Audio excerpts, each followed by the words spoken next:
Mutine, adjective, used to describe an individual whose spirit is unyielding, unconstrained, one who navigates life on their own terms, effortlessly. They do not always show up on time, but when they arrive, you notice an individual confident in their contradictions. They know the rules but behave as if they do not exist. Mutine, the new fragrance by Miu Miu, defined by you. Raise the rudders! Raise the sails! Raise the sails! Captain, an unidentified ship is approaching. Over. Roger. Wait, is that an Enterprise sales solution? Reach sales professionals, not professional sailors. With LinkedIn ads, you can target the right people by industry, job title, and more. Start converting your B2B audience today. Spend $250 on your first campaign and get a free $250 credit for the next one. Get started today at linkedin.com/campaign. Terms and conditions apply.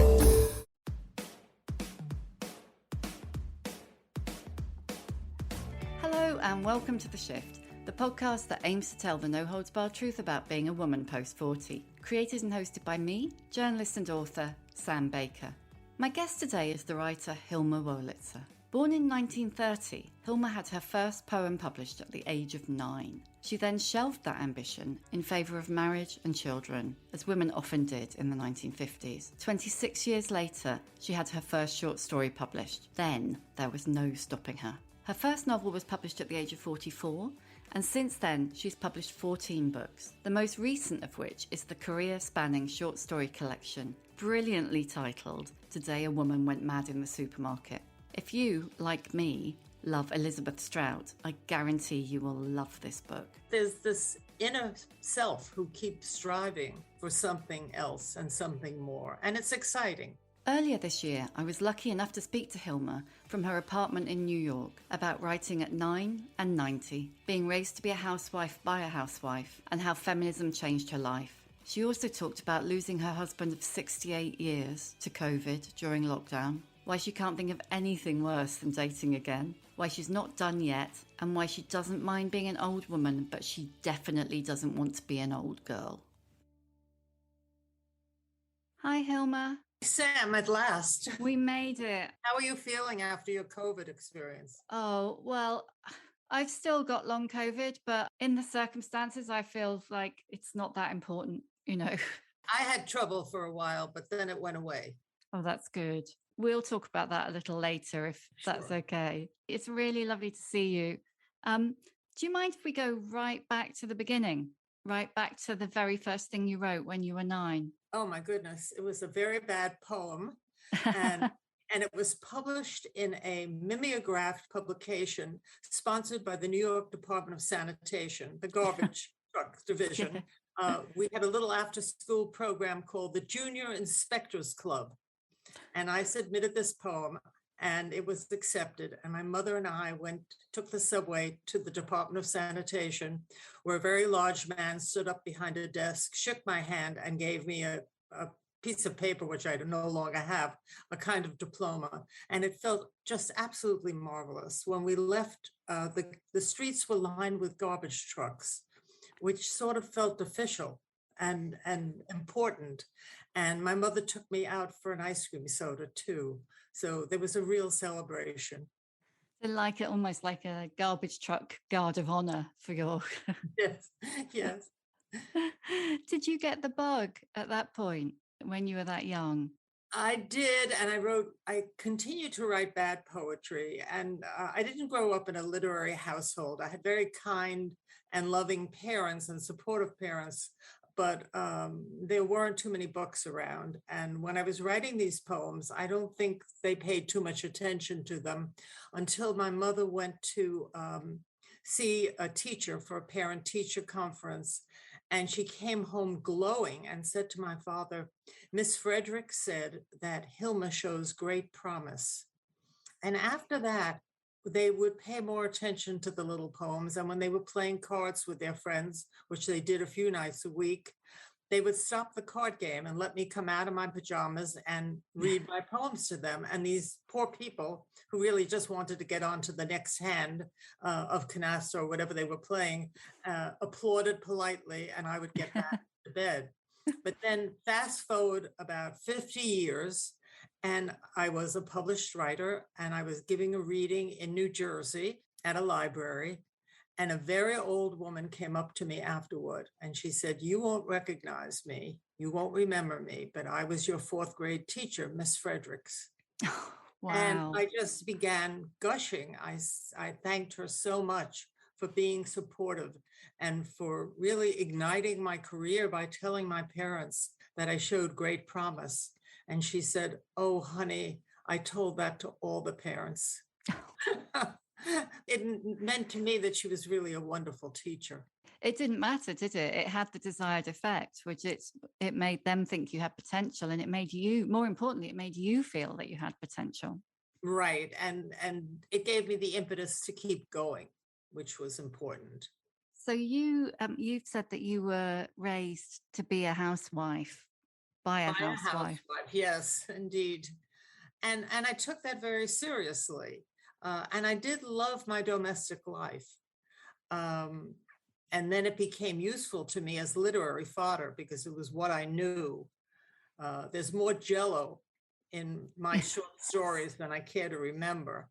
But Jell-O was an important dessert in my generation. We made very fancy jelly molds. I had one with diagonal stripes, I remember. It took hours to make. But it was also, to me, it makes a wonderful metaphor.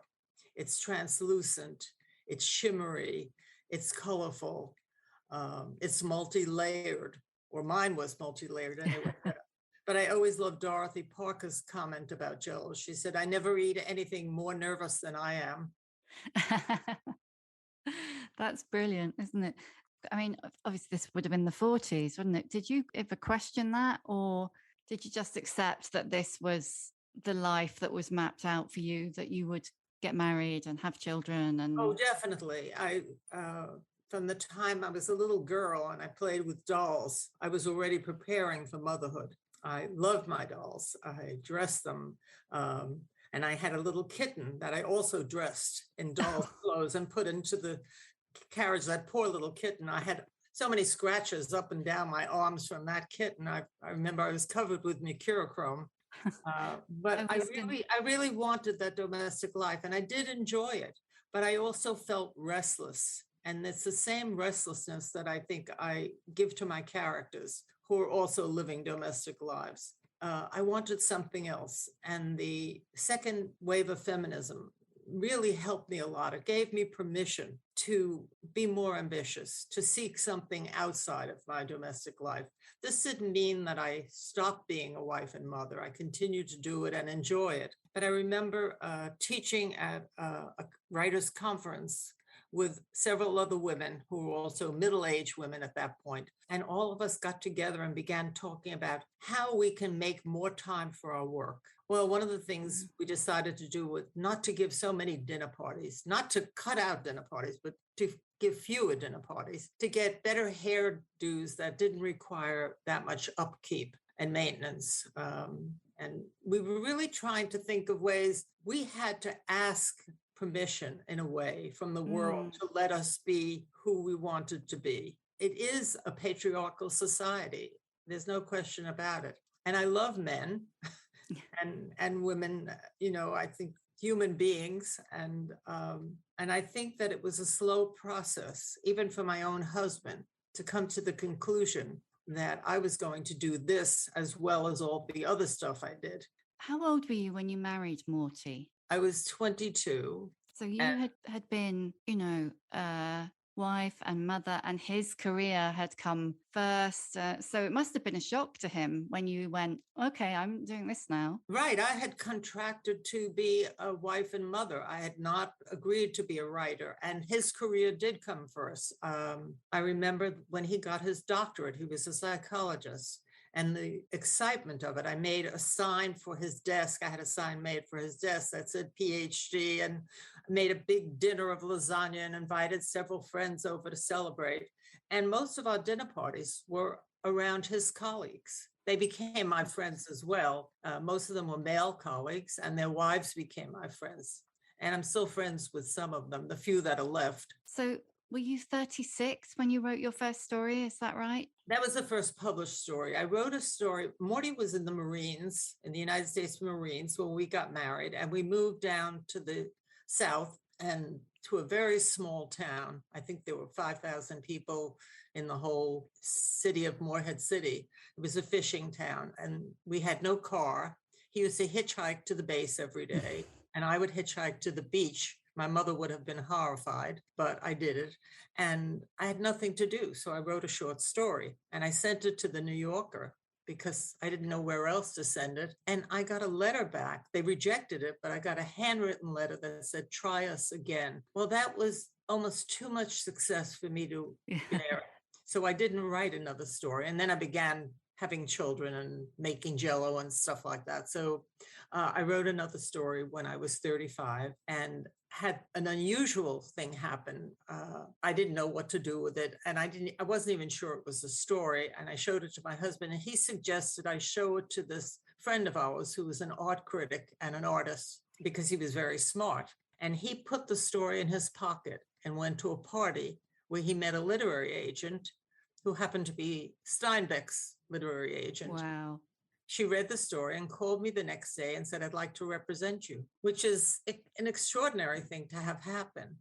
And she stuck with me. It didn't take very long. It was a matter of months before she sold the story to the Saturday Evening Post, which was a very important publication in those days, very widely read. And in fact, my parents' publishing gave me more validation to other people than anything else. I remember my parents would call in stereo on two phones, and my mother would say something, my father would say something, and my mother would say, what did you do today? And I would say, I started a new story. And my mother would say, did the sheets come from Macy's yet? Yes. It was as if I hadn't said anything. Yeah. But then when I published the story, they fell all over themselves on this stereo phone call. My mother saying, I'm so proud of you. My father saying, I've always been proud of you. And then my father saying, the Saturday Evening Post. Oh my goodness. I read that at the dentist. No higher honor. That gave it authority. It was in a real magazine that he read at the dentist. And truthfully, it gave me the same feeling of validation. What was it that made you think at 35, 36, right, now I'm gonna go back to writing? Can you remember what prompted it? No, because my stories don't come from ideas or from anything I've witnessed or experienced directly. They usually start with, at the risk of sounding like Joan of Arc, with a voice in my head. And the voice is usually the first sentence of the story, if it's a first person narrative. And then I just go from there. And I understand poets, I do write a few poems still. They're not great, frankly. I never developed as a poet, but I think that's the way I start. I start with a sentence, and then if another sentence follows and another, I'm on my way. So the title story of your book, Today a Woman Went Mad in the Supermarket, is that how that started with the line? Exactly. That actually was the first line of the story, and it was moved up as the title. It's such a wonderful title. We were a little worried at Bloomsbury that it would fit on the cover, but the art department managed to do it very nicely, along with my mouthful of a name. Yeah, that's true. No, they've managed fine. I mean, it just really struck me. It's such a combination in your writing that, most of the stories in this book are written in the 60s and 70s, and they absolutely skewer that time. And somebody much smarter than me said they're like a time capsule of womanhood at that time. But at the same time, Today a Woman Went Mad in the Supermarket, that could have been written today. I feel so pleased to hear you say this. I'm so happy when younger women relate to the stories. And I think it's because women's lives have changed, outwardly at least, but inwardly, I think we have the same experiences, the same needs, the same desires, and that same restlessness still exists. And it goes from generation to generation. And it really is very pleasing when younger women like you can relate to the stories. Oh, I think the emotional drive of them that underpins them, that kind of questing for something, whether it's, you know, as you say, restlessness, whether it's a search for happiness or validation or internal or external validation. Those things are just as absolutely just as relevant. When I was reading the collection, I was kind of vacillating between thinking they really remind me of the Women's Room, you know, the Marilyn French. Yes. But at the same time, they are just a different generational take on a lot of the short stories that a lot of young women are writing now, but they're coming from a millennial perspective. They have different expectations. They don't even have jobs. None of the women work in my stories because I didn't work until I became a writer. I did work in an office until I was very pregnant and having trouble on the subway where I never got a seat. And I finally quit to go home and have my babies. And then I just didn't go back to work. And that was true until I began writing. And then, of course, writing itself isn't a guaranteed income. No, not at all. No kidding. I took the auxiliary work of teaching, and I was lucky enough to get these jobs because I had not gone to college. Yeah. And suddenly I was an assistant professor at a good university teaching a writing course, and my credentials were my publications. You left school at 16, didn't you? Right. I graduated from high school at 16. My seatmate in major art in high school, my classmate, was Maurice Sendak. Oh, wow. Where the Wild Things Are. Yeah, that wonderful artist. And he had the same feeling I did about school. We both hated it and we couldn't wait to get out. We went to a rather tough school. It was in a rough neighborhood. And I saw him years later. We shared an editor at Farrar Straus in Giroux, and Maurice and I met, and I said, Maurice, you and I graduated and everyone else was sent up the river. You know, it seemed to me that all the other people were criminals. I hope they're not listening to this. A lot of the kids in my class at school, they left and went in the army, and that was kind of the same, you know. Yes. Same thing. That was the kind of option. So tell me a bit about feminism, because you must have been, was it around about the time of the Feminine Mystique when Betty Friedan wrote Exactly. that? Oh, yes. This absolutely, that and reading people like Jane Austen. Jane Austen gave me permission to write on a small canvas, to write about domestic life. And of course, her books really include the greater social and political life in Great Britain then, because, you know, women couldn't get any other jobs. They couldn't inherit from their fathers. They had to marry to have an income or become governesses or prostitutes, or there wasn't a very big choice. And also reading Betty Friedan's book and Gloria Steinem and the onset of Ms. magazine was very, very exciting to me. And my husband was nervous about this shift in me, but I wasn't looking for freedom outside of the marriage. I was looking for freedom for myself, for my well-being, for my development.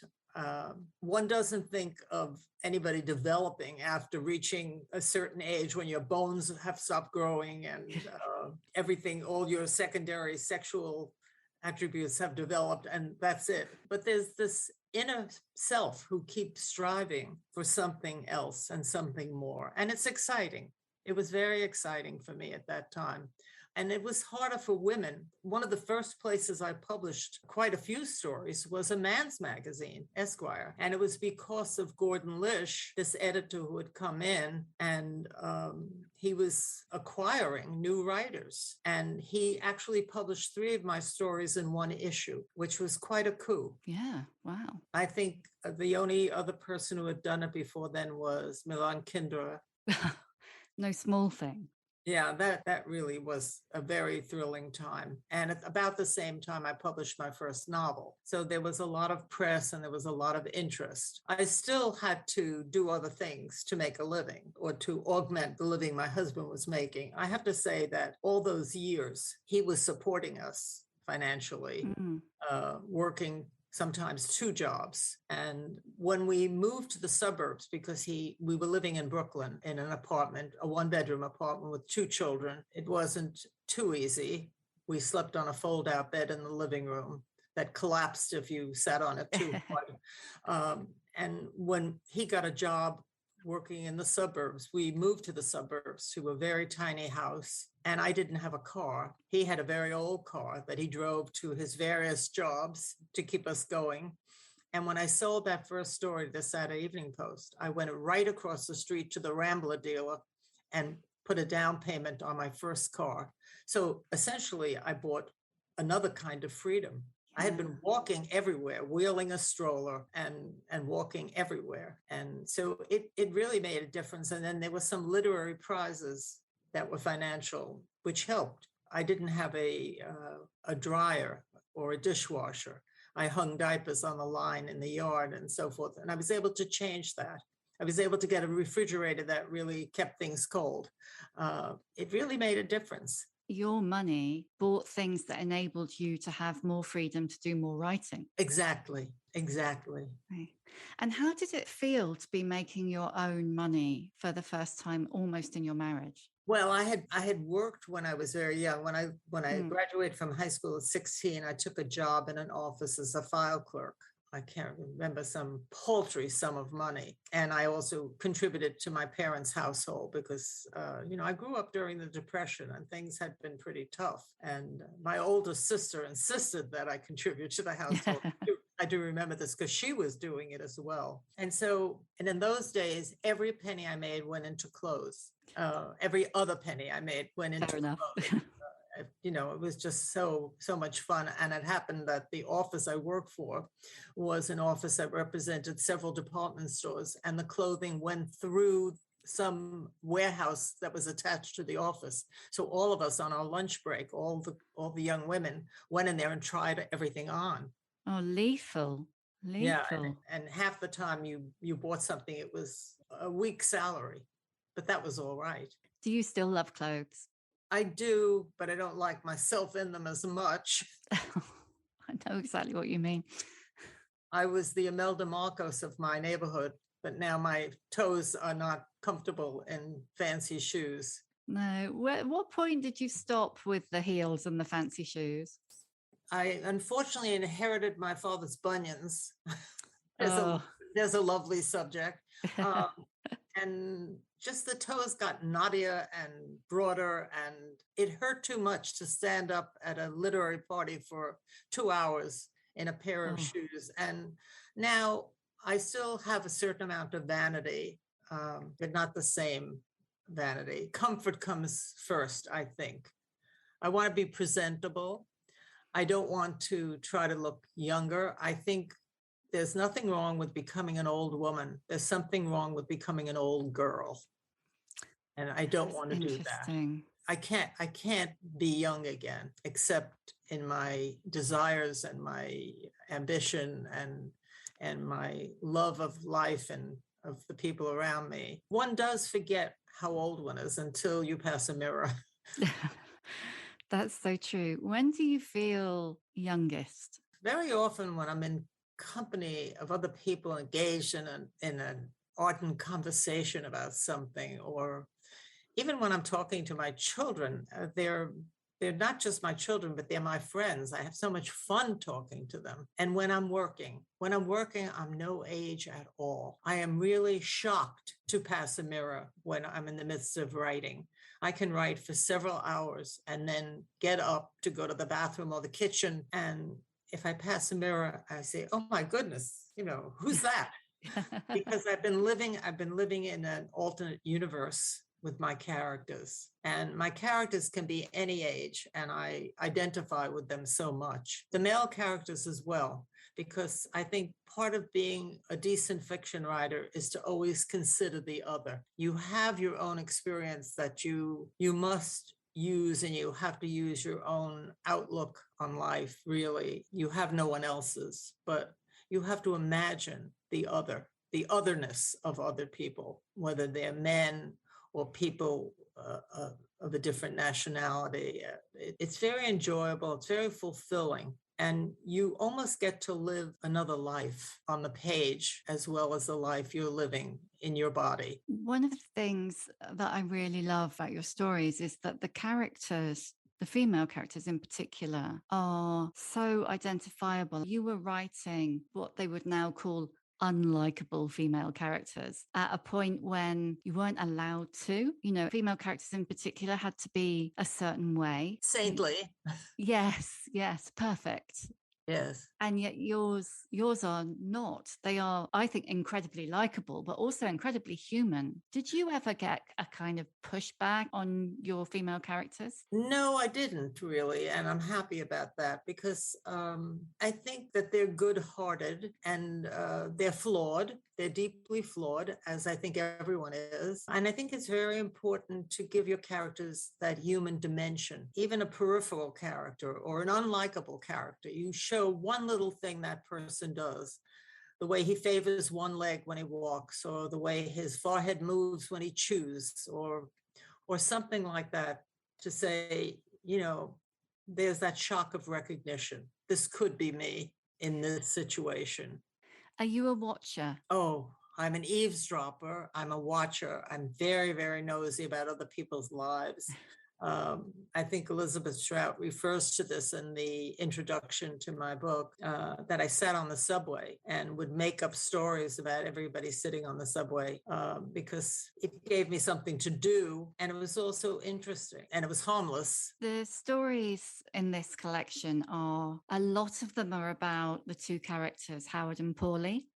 Uh-huh. When did you first come up with them? Because they must have been in your life a long time now. They have been, and I've grown old along with them. They're not my husband and me, but they could have been neighbors of ours. And every time I finished a story about them, I miss them, as if they had been neighbors who had moved away. And I was also curious about what happened to them. And that would generate a new story, usually.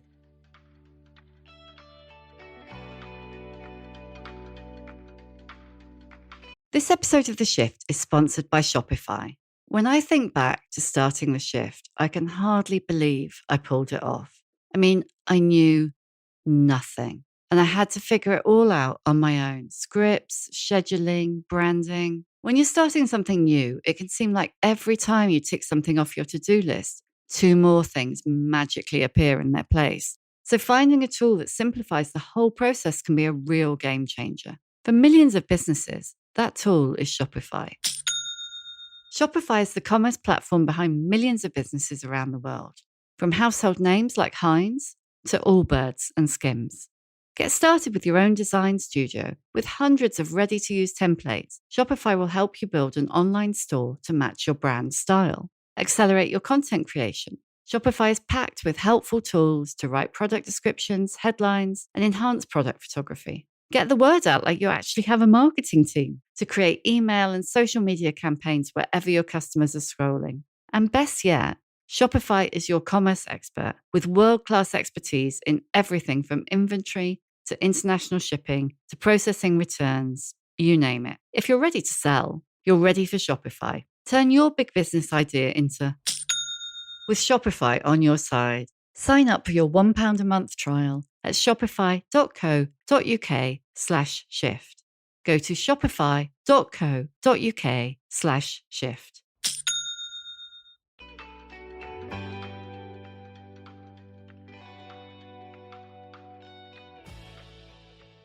Did you envisage them to recur in the way that they have? Well, I did. And when the book was put together and accepted by Bloomsbury, I had not written the final story. And I felt that the collection was a little spare to begin with, but I also felt for the first time in my life that I had to write something more autobiographical because of the COVID experience. And I had to put it down. And it didn't become a COVID story so much as it became a story about the end of a long marriage. And suddenly that seemed urgent for me to do. And I hadn't written fiction for a very long time. And I thought it would be like pulling teeth, but it wasn't at all. It flowed. I couldn't type fast enough. I think it was a 28-page first draft that was done in a week. Wow, you must have really needed to write it. I did because when my husband died of COVID, there were none of the usual rituals of mourning. There was no funeral. Nobody saw him when he was ill. I had COVID as well. We were in separate hospitals. He died 2 days before I came home. And I came home and he just wasn't there. It was not that he died, he'd vanished. And he was cremated with nobody to see him off and nobody to comfort him at the end, and nobody he loved anyway. I have no idea who was in the hospital at the time. And so writing the story became a substitute or a way of grieving. And it helped. It really did help. We did finally, more than a year later, have a Zoom memorial service.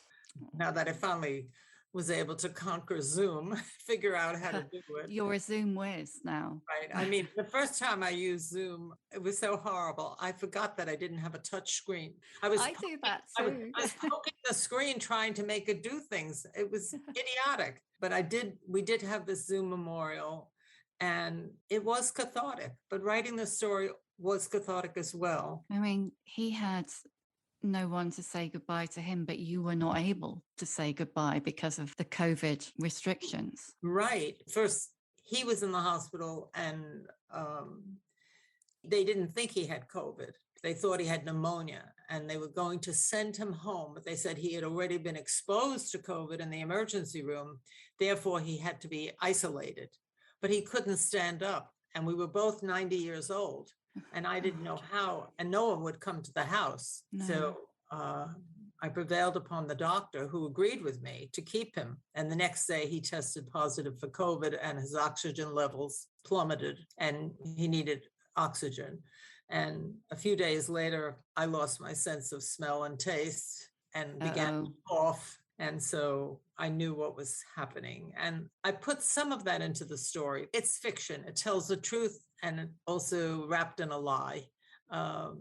Because some of the details in the story, the female, Paulie, does not go to the hospital. I did. I changed certain details of it, just as they're really not about, they're about Paulie and Howard. They're not about Morty and me. But I use our experience and assigned it to them. You were married to Morty for 68 years, weren't you? I know. You have to consider that very fortunate to have so much time. And even now, I'm 92. How many people live to be 92? It's really fortunate. It's just the circumstances of his death that were more difficult. This inability to say goodbye, to see him off in any possible way. I mean, 16 months later, his clothes were still in the closet because I couldn't get anyone here to help me. And then finally, my two grandsons came and just filled 6 trash bags because my husband never threw anything out, belt, socks, underwear. I mean, it was just a lot of stuff. The boys each took one item to remember him by, and I kept his T-shirts, which I sleep in. But it was hard to live with all those reminders. I mean, I still sleep on my own side of the bed. I can imagine.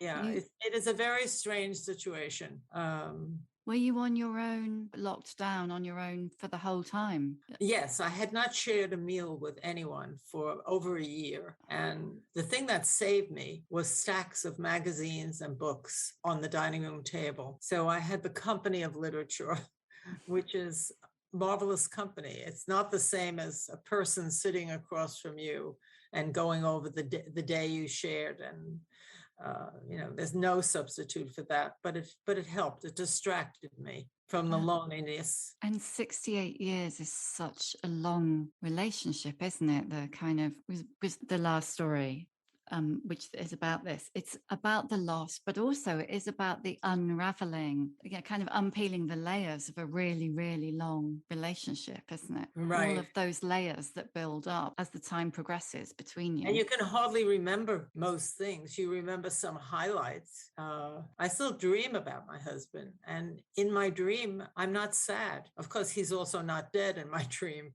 He's there. So sometimes we're not even having a good time. Some of the dreams are pleasant, some of them are not. It's like life in a way. It mirrors or is a parallel of real life. I do miss him terribly, and I miss ordinary company. Now, my children, we all take the quick test, COVID test, and we get together, but not that often. It's all too annoying. First of all, I'm one of these old women who has to be talked through the test by her children, and I'm not technically inept. No, you're not. You're on Zoom. I'm on Zoom. My grandsons thought it was terrific that I did email years ago. I was the only grandmother they knew who did email. And now I have other good news. I'm going to be a great grandmother. Wow. In July, my older grandson's wife is pregnant. She is a frontline doctor. She's in her second year of pediatric residency, and she's going to have a little boy in July. Oh, that's so exciting. Great grandson in my future. Oh, that's brilliant. I was going to ask you, are you going to give Paulie a future, do you think? Oh, yes, I have thought about that. I want very much to write about her after Howard. And I just haven't been able to enter the story in the right way. I'm trying to find that first line that's going to lead me into the story. It's going to be about Holly and her friends who are all either widowed or divorced. They're on their own again, but they're not young women looking forward to being with somebody. God knows I'm not.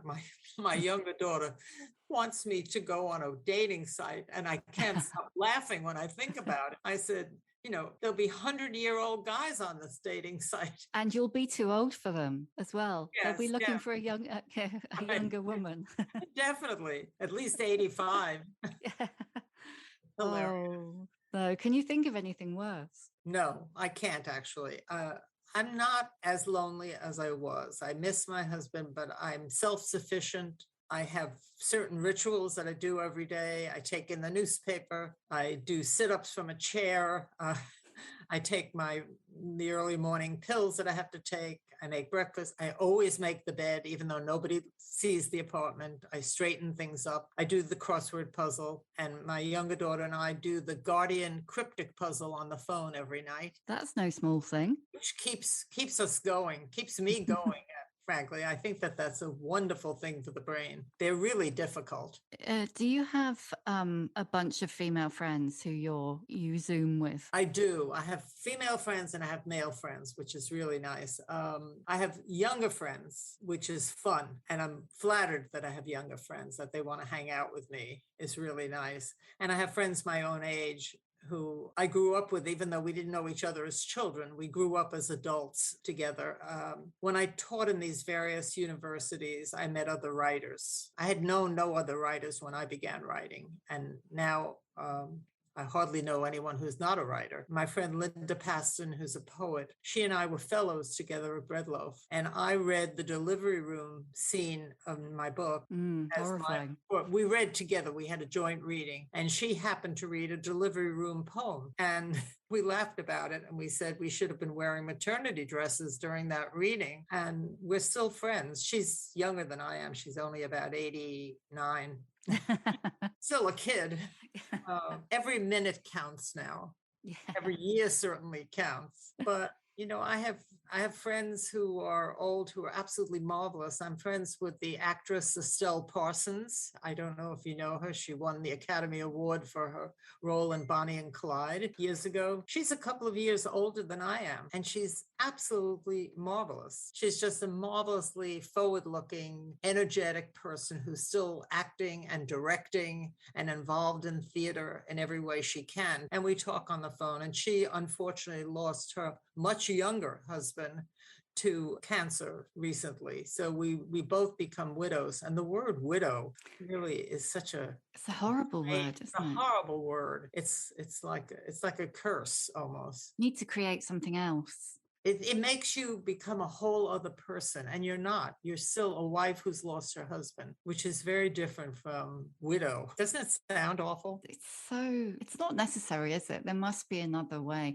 Well, it's like those other words, isn't it, that are applied to women that we try not to use anymore, like spinster. Yes, right. It's got that same sort of ring. Right. And I never said this. I had an aunt. I grew up in a multi-generational household with my grandmother and an aunt who had never married. And I never called her my spinster aunt. No. She was single. Well, I think it's all of the same, like women are Miss or Mrs., or they used to be, and men were just Mr. Yes. And I noticed the first link that you gave me asked me to put that in with what I wanted to Your pronouns, yeah. Right, the pronoun. And pronouns drive me insane anyway.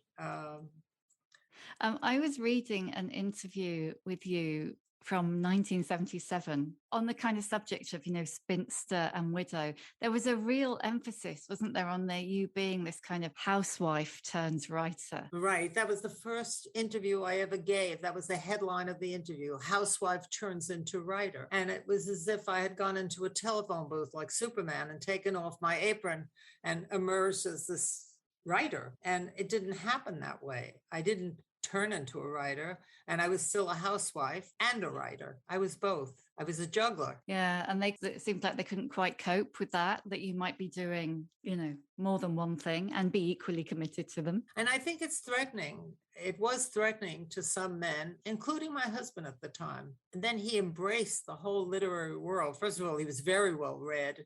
He loved to read, and we loved talking about books and reading aloud to one another. And not only that, our social occasions included his colleagues, but also a lot of mine. And writers are wonderful to be with, I find.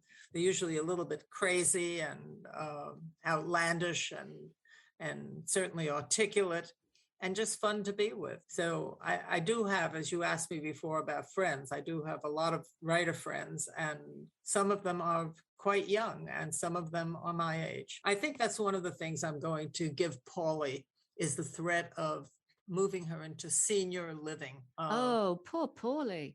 So, yes, I want this to be a threat. I know that that's one thing that's going to happen. And I live in a high-rise apartment building in New York City, and there are many apartments on the floor. And when people move in with children, some of my neighbors are a little annoyed because of the noise the children run in the hall, and or roller skate or sing or shout or cry. And I love hearing them. I love the idea of a multi-generational neighborhood. That really came through in your stories, actually, the sense of all the lives going on in the other apartments around. Yes. I do think about this. And when you live in a building with, say, 200 apartments, you don't get to meet all your neighbors. You might know one or two of them. Was there a sense when you published your first novel back when you were 44 that you were some kind of, middle-aged hope almost for other women? Yes, absolutely. I was billed as that by somebody. And great. There was this whole brat pack of writers. And my own daughter, Meg Wolitzer, published her first novel when she was 22, exactly half my age, because she did it the other way. She became a writer, and then she became a wife and mother. She married a little bit later and then had her children. I did the other thing first and then did the writing. But that was just, I think, a product of the way I grew up and the times. Yeah, the times. How was it working with Meg? Because you worked with Meg on this collection, didn't you? Well, I didn't work with her on the collection so much as she inspired the collection. When I was in the hospital, she came up with the idea of the collection, and I wasn't interested at all. And then Morty died, so I was too sad. I was too sick right after coming home with COVID, and I just wasn't interested. But she persisted, and she even engaged my agent and got him interested, so that when he placed the stories with Bloomsbury, he actually called Meg before he called me to tell her that it was going to be published. And then both of my children, both of my daughters, helped me with the first, second, third, and fourth, and fifth passes on the book, reading it over and over again, looking for mistakes, for repetitions, for typos, and so forth. And they were very helpful because that was a little overwhelming. How was it, Ree? Because some of those stories must have been written, 50 years ago. How was it? 6 years was the oldest one. How did it feel going back over it? I never reread my own work, and I had to reread it here. And I liked some of it, and some of it I felt was a little stiff, so I put in more contractions, which I hadn't had originally. But I felt they held up. But you were tempted to mess around with them a bit. Yeah, I wasn't going to be embarrassed, is the way I felt. At least I hoped I wasn't going to be embarrassed. No, you're not embarrassed. Before I go to the questions that I always ask at the end, I just want to ask you a little bit about the aging process. And we've touched on it a bit before, and you've talked about how you have some vanity, but not as much as you used to. There are some amazing phrases in your short stories that there's one in particular where you describe, I can't remember which character it is, her body is like a familiar dress that hasn't given full service. Yes, well, that's women are hard on themselves, I think, much more so than men about their bodies. I think this is something we've been taught to do, that we always have to look our best, and it begins in your mother telling you that you don't wear white shoes after August 31st, or and I remember my mother actually would do this. Are you going to wear your hair that way? Yes. Yeah. It was that telling the truth and telling it slant and insulting you anyway. Your mother could tell across the room from a great distance that you had a pimple. Yes. And remark on it as if you didn't see it blossoming on your own face. I loved being young, and I don't mind terribly being old. So in that case, what is your emotional age? It's funny. Sometimes my daughters and I play this game where I say, if you could reverse your age, so I would be 29 instead of 92, what age would you have chosen to reverse it? And that would be the age, I don't know if it would be my emotional age, but I think somewhere in my 30s. So if I was 63, I might have liked to have been 36. And I think that's when I first felt like a real grown-up. And maybe it had something to do with publishing that first story. Yeah, you're at the beginning of your writing career. It was all opening up ahead of you. And my mother used to say, and she lived to be 92, and she used to say, there's a 16-year-old girl still inside of me. And I'm hoping there's a 36-year-old woman still inside of me who will write another story. Certainly seems like it. I can't imagine you stopping writing at this point. No, that would be very hard. Is it just a part of who you are? It is exactly. So that even during the long hiatus between books, I had one 12-year hiatus between books, I was talking stories sometimes to people. I remember telling someone that I very worried about not writing. She said, but everything you say is a story. So I was wasting it a little bit on conversation. But I think what we do as writers is we try to make chaos shapely. And there's been so much chaos recently in the whole world that I do want to find some way to encapsulate it and make it shapely and appealing. You were talking a bit earlier about how books had kind of saved you, if you like, over the last year or so. Could you recommend a book? It could be a book that's really been significant over the years, or just one you've loved recently. Well, the book I love the most probably is Mrs. Bridge, which I talk about in my stories. Yes. My character also loves Mrs. Bridge. It's just wonderful. They're like little blackouts, and it's a book that taught me how you can be funny and dark on the same page, which is a really neat trick. And I just love that book. That's by Evan Cannell. What advice would you give younger women? To keep on going and not to put themselves down, but to raise themselves up and just to go forward and to have courage and to have courage in their own convictions, not to depend on someone else. That's great. This is going to sound like a slightly weird question. Who is your old bird role model? Oh, well, Estelle Parsons for one, Judi Dench, who I absolutely adore, and Diana Athill. So I admire the living and the dead. Diana Athill was just a wonderful role model for me. Her book, Somewhere Towards the End, it's so forward-looking. It's so without self-pity, which is such a danger as you get old. There's one line of hers that I've actually written down because I love it so much, which is her advice to young women. Enjoy yourself as much as you can without doing any damage to other people. And if I could give advice to young women, that would be it. And also just be kind. Kindness and it's so easy to be generous when you're young. Yeah, kindness is very underrated, isn't it? It is indeed.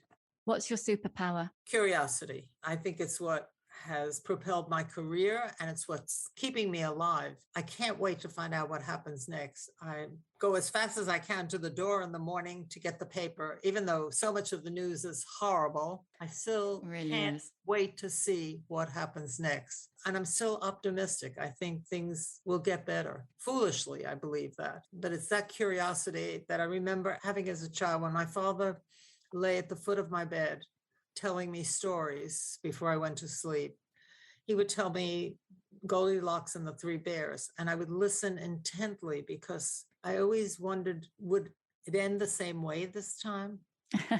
Did it end the same way, or did he change it? No, he never changed it, but I always felt it might happen. And I remember him falling asleep and my kicking him awake and saying, and then what happened?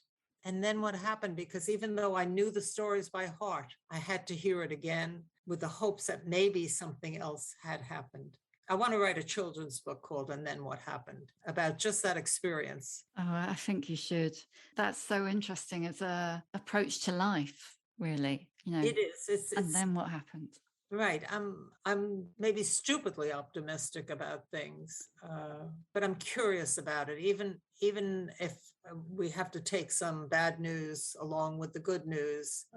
My father used to say, even with bad luck, you need luck. And it was a very odd thing to say. I just wrote a poem about it, actually, because I was thinking, did he mean that you have cancer, but you don't die? You have to think of all the situations in which bad luck can be ameliorated by a little bit of good luck. In that interview I was talking about earlier, the New York Times one from 1977, you described yourself back then as dumbly optimistic too. Are you just as optimistic now as you were then? Well, a lot of bad things have happened in the world. And I became super aware, ultra aware of bad things that have gone on in history. But I'm having some faith. I don't think I'm as optimistic as I was, because there's such a division in our society now that really frightens me. And I want to listen to everybody, but I do become impatient with what the other side is saying and doing. So I'm not as optimistic as I was, but I am forward-looking. And lastly, as you've got older, do you care more or less what people think of you? That's a good question. It's a very good question, because you hit a sore spot with me. I have cared about what people thought of me. A bad review resonates in my head for weeks and weeks afterward. I'm thinking, will I care after I'm dead? I mean, this is ridiculous. Maybe not as much, but that desire to please, which I think is instilled particularly in girl children, to be the good girl, to please others, to serve, hasn't completely gone away. I always hope that people will say, yeah, I don't care at all. But then to be human is to care a bit, isn't it? I don't believe people who say that. You put up such an emotional wall when you say you don't care about what other people think. If you care about other people and how they are feeling, then you have to wonder what they think of you too. Yeah. I think it goes both ways. I think it's a circular thing. Brilliant. Thank you, Hilma. Thank you so much for your time. It's been an absolute pleasure talking to you. Sam, it's been a pleasure talking to you. Thank you so much for asking me to do this. Well, take care of yourself. Thank you so much. You too. Be well. Really lovely to meet you. Thank you for listening. You can hear a new episode of The Shift each Tuesday, wherever you get your podcasts. If you like what you hear, please do rate, review and follow, because it really does help other people find us. And if you'd like to support The Shift further, please consider becoming a member of our community. Find out more at steady.media/The Shift.